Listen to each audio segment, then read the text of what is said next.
Hello friends, నేను మీ బాంబే భారతక్కను.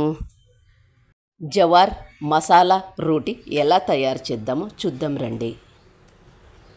ఇందులో కూరగాయలు, జొన్న పిండి అన్నీ ఉన్నాయి. ఇలాంటివి చేసుకుంటే ఆరోగ్యంగా ఉంటాం. ఇలాంటి ఆరోగ్యకరమైన ఫుడ్ తీసుకోవడం వల్ల మన పూర్వీకులు ఆరోగ్యంగా ఉన్నారు. మనం కూడా ఇలా చేసుకొని ఆరోగ్యంగా ఉందాం. తెల్ల శనగలు హాఫ్ కప్, వీటిని కాబూలీ చెన్న అంటారు. జొన్న పిండి 1.5 కప్, క్యారెట్ తురుము పావు కప్, సన్నగా కట్ చేసుకున్న బీన్స్ ముక్కలు పావు కప్, పచ్చిమిర్చి పేస్ట్ 2 టేబుల్ స్పూన్స్, వాము 1 టేబుల్ స్పూన్, సన్నగా కట్ చేసుకున్న ఉల్లిగడ్డలు పావు కప్,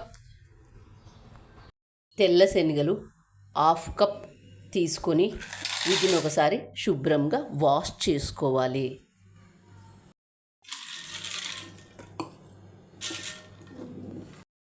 వాష్ చేసుకున్న దాంట్లోకి 2 కప్పుల నీళ్లు పోసి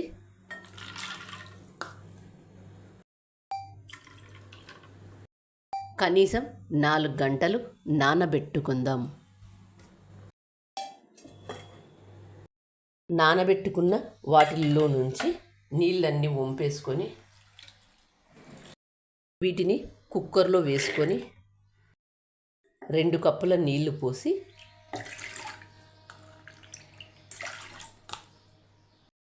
ఉప్పు వేసుకొని మూసి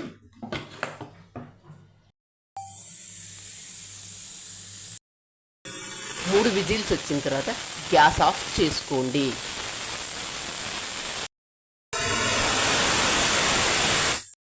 కుక్కర్కున్న ఆవిరంతా పోయిన తర్వాత వీటిని తీసుకొని వీటిని ఒక మిక్సీ జార్లో వేసుకొని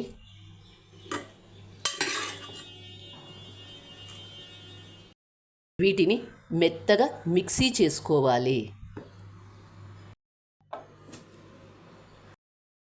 ప్లేట్ తీసుకొని మిక్సీ చేసుకున్న దాన్ని ఇందులో వేసుకోవాలి.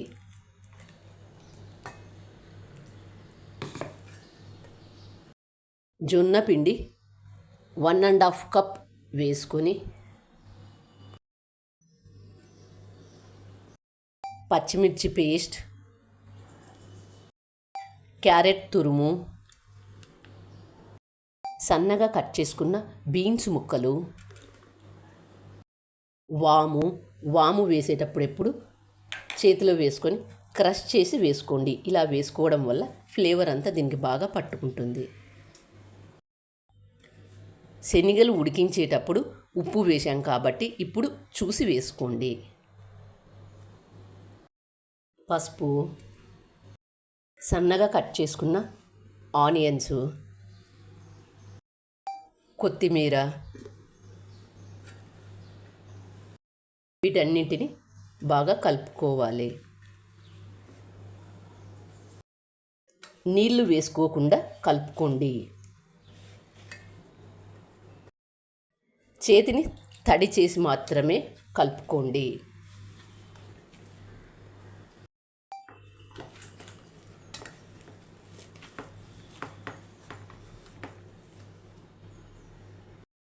పిండి ఈ విధంగా కలుపుకోండి.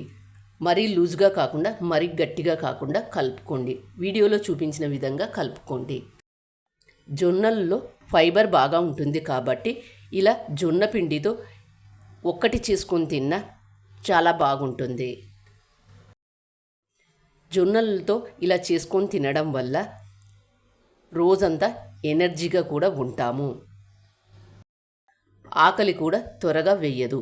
ఇది ఒకటి తీసుకున్న రోజంతా ఎనర్జీగా ఉంటాము.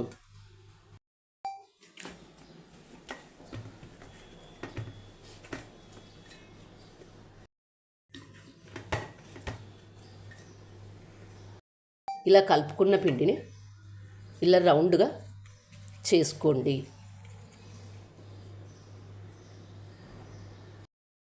1.5 కప్ జొన్న పిండికి 5 వచ్చాయి. ఇలాంటి పూరీ ప్రెషర్ను తీసుకొని ఇందులో బటర్ పేపర్ పెట్టుకొని కొద్దిగా ఆయిల్ అప్లై చేసుకొని పేపర్కి అంతా స్ప్రెడ్ చేసుకోండి. ముందుగా తయారు చేసుకున్న ఈ పిండి ముద్దను ఒకటి తీసుకొని దీని మీద పెట్టి ఇలాంటి మరొక బటర్ పేపర్ వేసుకొని మూత మూసి ఇలా ప్రెస్ చేయండి. చూడండి ఎంత బాగా వచ్చిందో ఇది.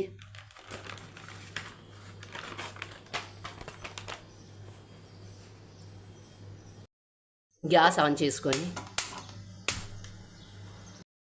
పెన్నం పెట్టుకొని 1/2 టేబుల్ స్పూన్ ఆయిల్ వేసుకొని టిష్యూ పేపర్తో క్లీన్ చేసుకోండి.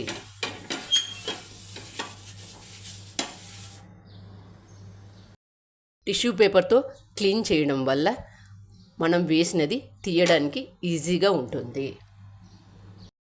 ఇలా చేసుకున్న దాన్ని పెన్నం మీద వేసుకొని బటర్ పేపర్ను నెమ్మదిగా తీయండి. ఒక సైడు కాలిన తర్వాత మరొక సైడు తిప్పి వేసుకోండి.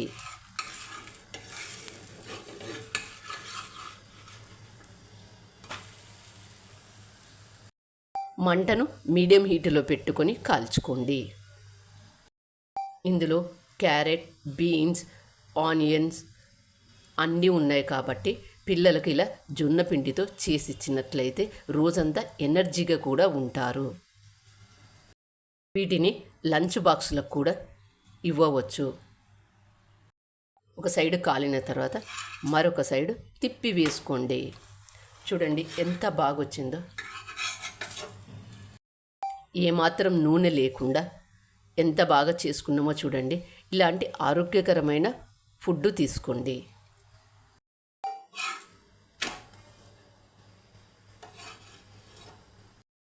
రెండు వైపులా కాల్చుకున్న దాన్ని ఒక ప్లేట్లోకి తీసుకుందాం. మరొకటి వేసి కాల్చి చూపిస్తాను చూడండి. ఇలా చేసుకున్న దాన్ని దీన్ని పెన్నం మీద వేసుకొని బటర్ పేపర్ను నెమ్మదిగా తీయండి.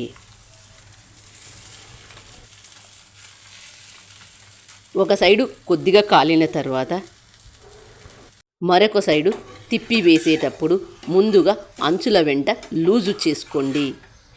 అలా చేసుకున్నట్లయితే తిప్పి వేయడం ఈజీ అవుతుంది. అలాగే మిగతా వాటన్నింటిని కూడా చేసుకోండి.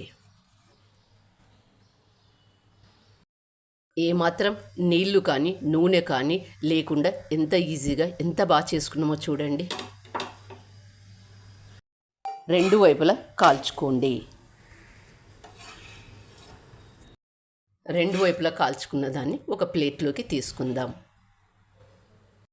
జొన్న రొట్టె చేసుకోలేని వాళ్ళు ఇలా పూరీ ప్రెషర్తో ఎంత ఈజీగా ఎంత బాగా చేసామో చూడండి. కానీ నా దగ్గర పూరీ ప్రెషర్ లేదు అని చెప్పే వాళ్ళకు మరొక పద్ధతి చేసి చూపిస్తాను చూడండి.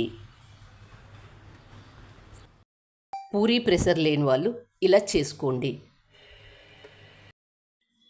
ఒక పొడి కర్చీఫ్ క్లాత్ను తీసుకొని నీళ్ళల్లో తడి చేసుకొని ఈ బట్టకుండే నీళ్ళన్నీ పిండి వేసి దీన్ని ఇలా వేసుకోండి.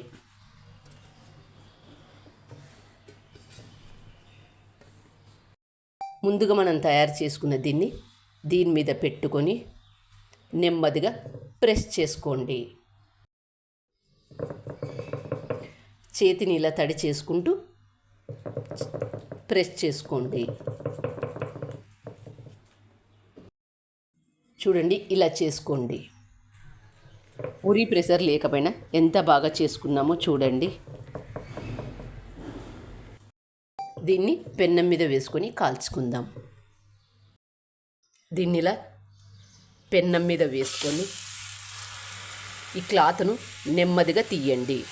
చూడండి ఎంత బాగా వచ్చిందో. పూరీ ప్రెషర్ లేని వాళ్ళు ఇలా చేసుకోవచ్చు. ఒక సైడు కాలిన తర్వాత మరొక సైడు తిప్పి వేసుకోండి.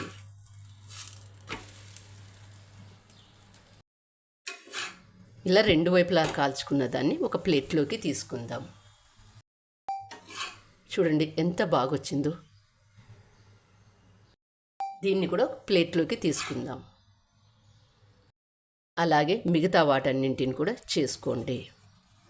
డయాబెటీస్ ఉన్నవాళ్ళు కానీ లేదా ఆరోగ్యంగా ఉండాలి అనుకునే ప్రతి ఒక్కరు ఇలా చేసుకొని తినండి. వీటిని పెరుగుతో కానీ లేదా మామిడికాయ పచ్చడితో కానీ లేదా టమాటో కెచప్తో కానీ సర్వ్ చేసుకొని తింటే ఎంతో బాగుంటుంది. వీటిని ఇలా పెరుగుతో సర్వ్ చేసుకొని తింటే ఎంతో బాగుంటుంది. చూస్తుంటేనే నోరూరుతున్నాయి కదా. ఇంకెందుకు ఆలస్యం, మీరు కూడా తప్పక ట్రై చేయండి. మీకు ఎలా వచ్చాయో నాకు కామెంట్ చేసి చెప్పండి. Thank you for watching.